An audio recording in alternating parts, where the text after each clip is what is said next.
नमस्कार, challenge board में आप सभी का स्वागत है। दोस्तों, मैं हूं विकेश कुमार और आज की इस वीडियो में हम लोग बात करेंगे एनसीईआरटी 10th क्लास के प्रश्नावली 3.4 के प्रश्न संख्या दूसरा का 4 नंबर। दोस्तों, यदि आप इस चैनल पर नए हैं तो एक लाइक कर दीजिएगा। चैनल को सब्सक्राइब करने के साथ साथ बेल आइकन को प्रेस जरूर कर दीजिएगा ताकि आने वाला प्रत्येक वीडियो का नोटिफिकेशन सबसे पहले आप तक पहुँचे। तो आइए अब हम शुरू करते हैं। प्रश्नावली 3.4 है हिंदी मीडियम वालों के लिए और प्रश्न संख्या दूसरा का 4 नंबर है। ठीक है दोस्तों, इस क्वेश्चन में कहा जा रहा है कि मीना 2000 निकालने के लिए एक बैंक गई। ठीक है, उसने खजांची से 50 रुपये तथा 100 रुपये के नोट देने के लिए कहा। मीना ने कुल 25 नोट प्राप्त किए। ज्ञात कीजिए कि उसने 50 रुपये और 100 रुपये के कितने नोट प्राप्त किए। ठीक है, तो आइए इसको हम सोल्व करते हैं। एक्सरसाइज 3.4 है, प्रश्न संख्या दूसरा का 4 नंबर है। ठीक है दोस्तों, इस क्वेश्चन को सोल्व करने से पहले हम इसको कुछ क्वेश्चन को समझ लेते हैं। ठीक है, मीना बैंक से कुल रकम कितना निकाली, तो कुल रकम उसने 2000 रुपया निकाली है। ठीक है,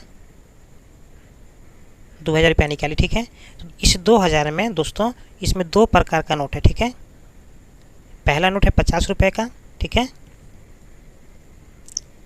और दूसरा नोट है 100 रुपये का। ठीक है, लेकिन खास बात यह है कि अगर 50 रुपये के नोटों की संख्या और 100 रुपये के नोटों की संख्या को अगर जोड़ रहे हैं तो कुल नोट पूरा जा रहा है 25 को। ठीक है, कुल नोट कितना पूरा है, 25 को पूरा है। ठीक है, और कुल रकम कितना हुआ, तो 2000 रुपये हुआ। ठीक है, लेकिन हमें 50 रुपये के नोटों की संख्या कितना है ये पता नहीं है और 100 रुपये के नोटों की संख्या कितना है हमको पता नहीं है। ठीक है, तो हम 50 रुपये के नोटों की संख्या मान लेंगे x। ठीक है, और 100 रुपये के नोटों की संख्या मान लेंगे y। ठीक है, तो आइए इसको हम सोल्व करते हैं। तो दोस्तों यहाँ पर लिखेंगे कि माना 50 रुपये के कुल नोटों की संख्या कितना है, 100 रुपया मान ली। ठीक है, तथा 100 रुपये के कुल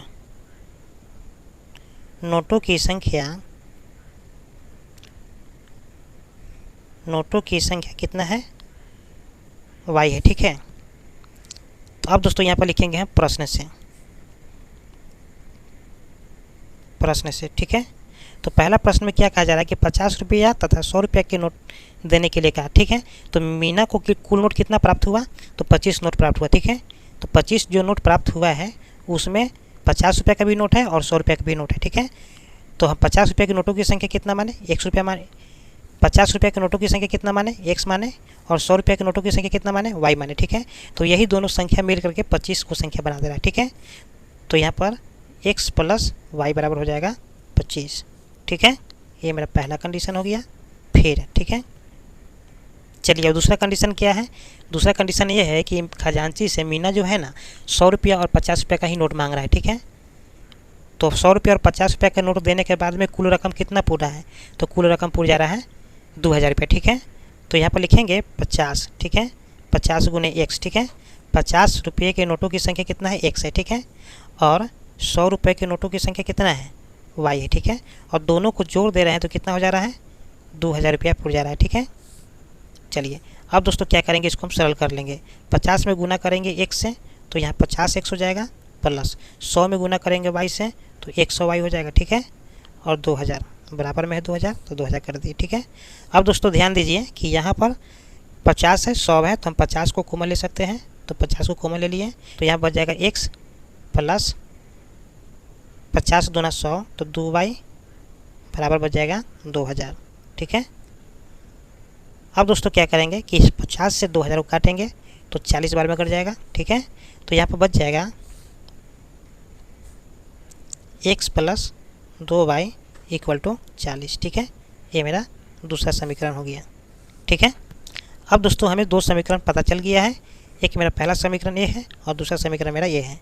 ठीक है, तो इन दोनों समीकरण को हम विलोपन विधि से हल करेंगे। ठीक है, तो यहाँ पर लिखेंगे हम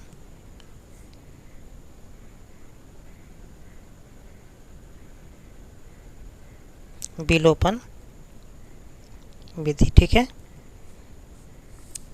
तो पहले हम दोनों समीकरण को लिख लेते हैं। तो पहला समीकरण मेरा है x plus y equal to 25, ठीक है। ये मेरा पहला समीकरण है। और दूसरा समीकरण क्या है मेरा, तो x plus 2y equal to 40, ठीक है। ये मेरा दूसरा समीकरण है, ठीक है। इन दोनों समीकरणों को हमें विलोपन विधि से हल करना है, ठीक है। तो विलोपन विधि में क्या करते हैं, विलोपन विधि में एक्स पक्ष को या वाई पक्ष को बराबर करते हैं, ठीक है। तो आप देख पा रहे हैं कि मेरा एक्स पक्ष बराबर है, ठीक है। तो यहाँ पर सिर्फ लिखेंगे घटाने पर, ठीक है। अब दोस्तों क्या करना है कि घटाने पर जैसे ही हम लिखते हैं तो इसके साइन को हम चेंज करते हैं, ठीक है। तो साइन को चेंज कैसे करते हैं, तो एक्स प्लस में है तो यहाँ पर हो जाएगा माइनस, ठीक है। 2y प्लस में तो यहाँ पर क्या हो जाएगा माइनस, और 40 प्लस में है तो यहाँ पर हो जाएगा माइनस, ठीक है।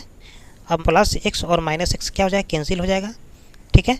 और एक y प्लस में है और 2y माइनस में है तो यहाँ पर बच जाएगा माइनस में y, ठीक है, बराबर 25 प्लस में है और 40 माइनस में है तो यहाँ बच जाएगा -15, ठीक है।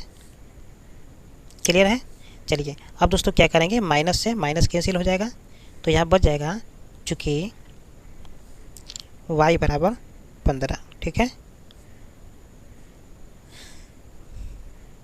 अब दोस्तों हमें y का मान पता चल गया है, ठीक है। अब दोस्तों हम x का मान निकालेंगे, ठीक है। तो x के मान को निकालने के लिए क्या करना होगा, हमें समीकरण 1 या 2 में y का मान जैसे ही रखेंगे तो वहाँ से हमें x का मान निकल करके आ जाएगा, ठीक है। तो आप समीकरण 1 या समीकरण 2 में भी मान रख सकते हैं, ठीक है। तो हम यहाँ पर रखेंगे समीकरण 1 में, ठीक है।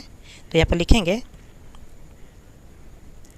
समीकरण 1 में y का मान रखने पर, ठीक है, समीकरण 1 में। तो पहले हम समीकरण 1 को लिख लेंगे। तो समीकरण 1 मेरा कितना है, x plus y equal to 25, ठीक है। ये मेरा समीकरण 1 है। तो यहाँ पर हम रखेंगे y बराबर 15, ठीक है। तो इस y के स्थान पर हम 15 रख देंगे, ठीक है। तो x प्लस 15 इक्वल टू 25, ठीक है। अब दोस्तों क्या करेंगे कि 15 प्लस में है तो बराबर की साइड में जाएगा तो माइनस में हो जाएगा। तो यहाँ पर लिखेंगे x बराबर 25 माइनस 15 हो जाएगा, ठीक है। अब दोस्तों क्या करेंगे यहाँ से कि x बराबर क्या हो जाएगा, 25 में से 15 जाएगा तो कितना हो जाएगा, 10 हो जाएगा, ठीक है। यहाँ से हमें x का मान पता चल गया, ठीक है। अब दोस्तों हमें x और y दोनों का मान पता चल गया है, ठीक है। लेकिन क्वेश्चन में कहा जा रहा है कि 50 रुपये और 100 रुपये के कुल नोट कितना है, ठीक है। ये हमें पता करना है, ठीक है। तो यहाँ पर लिखेंगे कि अतः 50 रुपये के कुल नोटों की संख्या कितना है, तो 50 रुपये कुल नोटों की संख्या माने थे x, ठीक है। तो x का मान कितना आया है, 10 आया है, ठीक है। तथा 100 रुपये के कुल नोटों की संख्या y है, ठीक है। तो y का मान कितना आया है, 15, ठीक है। तो दोस्तों ये मेरा फाइनल आंसर हो गया, ठीक है। दोस्तों यदि आप इसके पीछे के वीडियो नहीं देखे हैं तो प्ले लिस्ट में जाकर सारे वीडियो को देख सकते हैं। फिर मिलते हैं एक और नए वीडियो के साथ, तब तक के लिए जय हिंद।